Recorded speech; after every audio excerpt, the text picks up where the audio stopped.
નમસ્કાર, good morning. સવારની શરૂઆત કરીએ ન્યૂઝપેપરની મુખ્ય હેડલાઇન સાથે. સૌથી પહેલા ગુજરાત સમાચાર.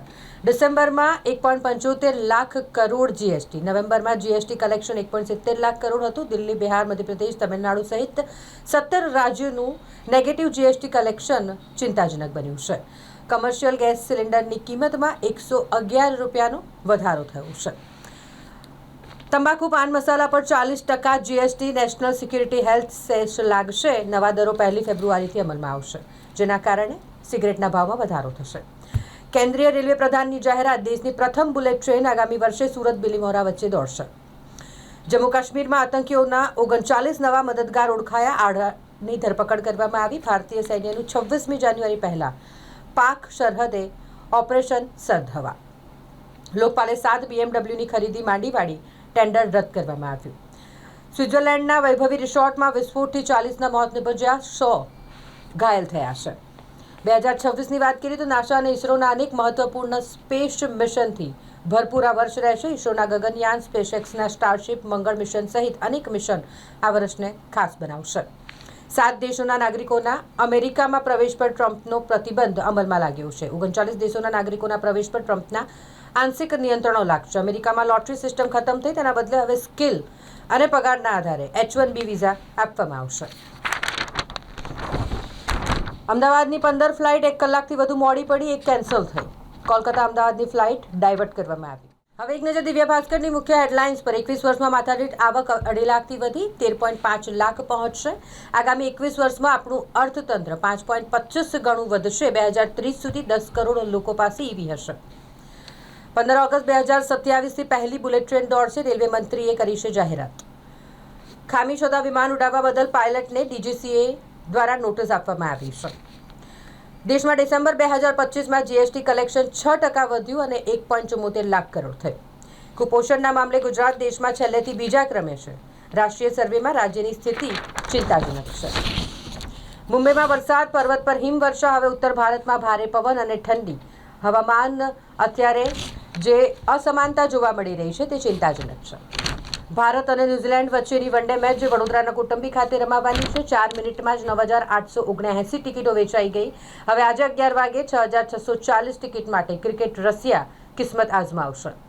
ન્યૂ સનરાઇઝ સ્કૂલ દ્વારા ઉપયોગમાં લેવામાં આવતા સૂર્યનગર મેદાનનો ગેટ રેલિંગ લગાવી અને બંધ કરી દેવાયો. બગીખાનામાં સુસવાટાભેર ગેસ નીકળ્યા બાદ આગ ભભૂકી ઉઠી.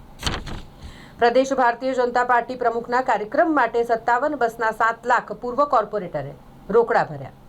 1 વર્ષનું બાળક હેન્ડ્સફ્રીનું રબર ગળી જોતા SSGમાં તેને દાખલ કરવામાં આવ્યો. અકોટામાં ઘરમાં રમતી વખતે હેન્ડ્સફ્રી બાળકે બોમા નાખ્યું હતું.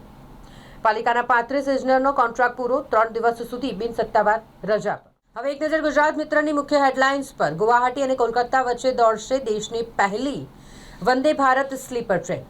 કમર્શિયલ ગેસ સિલિન્ડરના ભાવમાં 111 રૂપિયાનો વધારો થયો છે. નેધરલેન્ડમાં નવા વર્ષની ઉજવણીમાં તોફાન મચ્યું. 2 લોકોના મોત નિપજ્યા. કાશ્મીરમાં ભારે હિમવર્ષા થઈ રહી છે. ઝોહરાન મમદાનીએ કુરાન પર હાથ રાખી મેયર તરીકેના શપથ લીધા.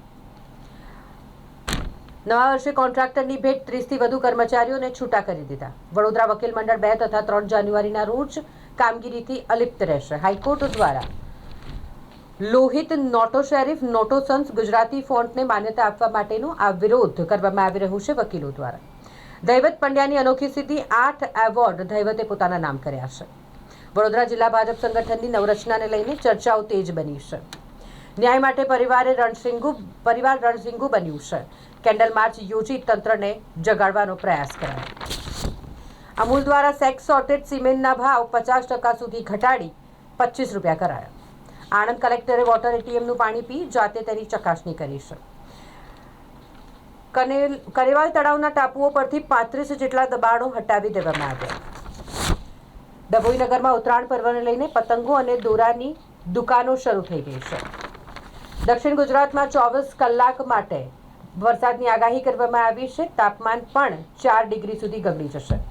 સુરેન્દ્રનગર જમીન કૌભાંડનો મુખ્ય આરોપી ચંદ્રસિંહ મોરી, જેને જેલ ભેગો કરાયો. આરતી કંવર અને વિજય નહેરાને પ્રિન્સિપલ સેક્રેટરી તરીકે બઢતી આપવામાં આવી છે. 11 અને 12 જાન્યુઆરીએ પ્રધાનમંત્રી મોદી રાજકોટમાં રોડ શો કરશે. હવે એક નજર લોકસત્તા જનસત્તાની મુખ્ય હેડલાઇન્સ પર. ભારત પાકિસ્તાને પરમાણુ સ્થાપનોની યાદીનું આદાન પ્રદાન કર્યું. હિન્દી પંચાગ મુજબ 8 વર્ષ પછી અધિક માસમાં 2 જેઠ મહિના હશે. ગયા વર્ષે 2 શ્રાવણ હતા. પરિણામે 2026 13 મહિનાનું વર્ષ હશે. નવા સ્ટાર રેટિંગથી કિંમતમાં વધારાની શક્યતા છે. ફ્રીજ, ટીવી, એલપીજી સ્ટવની પ્રોડક્ટ્સ માટે હવે સ્ટાર રેટિંગ ફરજિયાત કરાયું છે. વાસણામાં દેશી દારૂની હાટડી પર જનતા રેડ થઈ. મહેફિલ માણી રહેલા નશેબાજોમાં નાસભાગ મચી. 31st ડ્રિંક એન્ડ ડ્રાઈવના 78 કેસ શહેર પોલીસ દ્વારા કરવામાં આવ્યા. ઠેર ઠેર વાહન ચેકિંગ કરાયું. 40 લાખ હેન્ડ ગ્લોવ્સના આપવાના નામે 63.22 લાખની છેતરપિંડી મુંબઈની કંપની સાથે વડોદરાના ભેજાબાજોએ કરી. મહિલા પ્રોફેસરના ઘરમાંથી કામવાળી યુવતીએ 17 તોલા દાગીનાની ચોરી કરી. વર્ષ 2025માં પોલીસે એનડીપીએસના 49 કેસો કર્યા. 82 આરોપીઓની ધરપકડ કરી. નશીલા પદાર્થો સહિત 2.2 કરોડનો મુદ્દામાલ જપ્ત કર્યો છે. સમાધાન કરવા ગયેલા એસઆરપી જવાન પર ચપ્પુથી હિંસક હુમલો કરવામાં આવ્યો. કમાટીબાગ પાસે એક શખ્સે રિક્ષા ચાલક સાથે ઝઘડો કર્યો હતો અને જેનું સમાધાન કરવા માટે એસઆરપી જવાન ગયા હતા. જાંબુઆ બ્રિજ પાસેથી અજાણ્યા યુવકનો મૃતદેહ મળી આવતા ચકચાર મચી. જ્યાં લાશ પાસેથી બેગ અને હેલ્મેટ પણ મળ્યા છે. પોલીસે તપાસ શરૂ કરી છે. પૌષ્ટિક અલ્પાહાર યોજનાથી જિલ્લાના 15,000થી વધુ બાળકોને પૌષ્ટિક આહારનું સુખ મળશે. વાદળિયા વાતાવરણ વચ્ચે ઠંડીમાં ઘટાડો થયો. તાપમાન 19.4 ડિગ્રી નોંધાયું. 2 દિવસ બાદ ઠંડીનો નવો રાઉન્ડ વધુ થથરાવશે. હવે એક નજર સંદેશની મુખ્ય હેડલાઇન્સ પર. ગોત્રી હોસ્પિટલની સામે ખાડાને ઓળંગવાની નાગરિકો મજબૂર બન્યા છે. તાજેતરમાં માંજલપુરમાં ડ્રેનેજ હોલમાં પડી જતા એક યુવકનું મોત થયું ને તેવામાં તંત્રની આ બેદરકારી પણ જોવા મળી રહી છે. બુટલેગરોને દારૂ સપ્લાય કરતા ગોવાની કંપનીના માલિકના જામીન નામંજૂર કરાયા છે. કરજણથી ઝડપાયેલા સરકારી અનાજ પ્રકરણમાં વધુ એક આરોપીનું નામ ખુલ્યું. વડોદરા એરપોર્ટ સીએસએસ સર્વેમાં દેશમાં બીજા સ્થાને પહોંચ્યો. સ્વચ્છતા સુવિધા સહિતના મુદ્દા ધ્યાને લેવામાં આવ્યા હતા.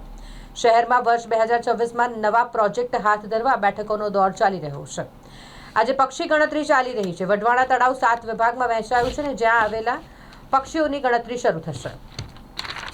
વિશ્વામિત્રી નદીમાં વહી જતું પાણી પ્રથમવાર પીવાના ઉપયોગમાં લેવામાં આવશે. પ્રતાપપુરા સરોવરનું પાણી આજવા સરોવરમાં છોડાશે. 1 મહિના ઉપરાંત ચાલે તેટલું પાણી મળશે. અમદાવાદ બોરીવલી એક્સપ્રેસ 17 સુધી આંશિક રદ રહેશે. વર્લ્ડ ટીટી યુથ કન્ટેન્ડર અને વર્લ્ડ ફીડર સિરીઝનું આયોજન વડોદરામાં કરવામાં આવ્યું છે, જેમાં 9 દેશના 300 પેડલર્સ દાવેદારી નોંધાવશે.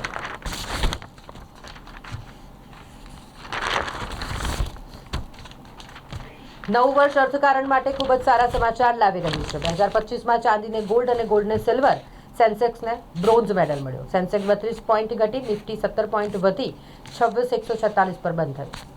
2024માં 4 ગ્રહણના યોગ છે. ભારતને માત્ર એક જ વાર ગ્રહણ જોઈ શકાશે. 3 માર્ચના રોજ નક્ષત્રમાં થનારું ખગ્રાસ ચંદ્ર ગ્રહણ ભારતમાં દેખાશે.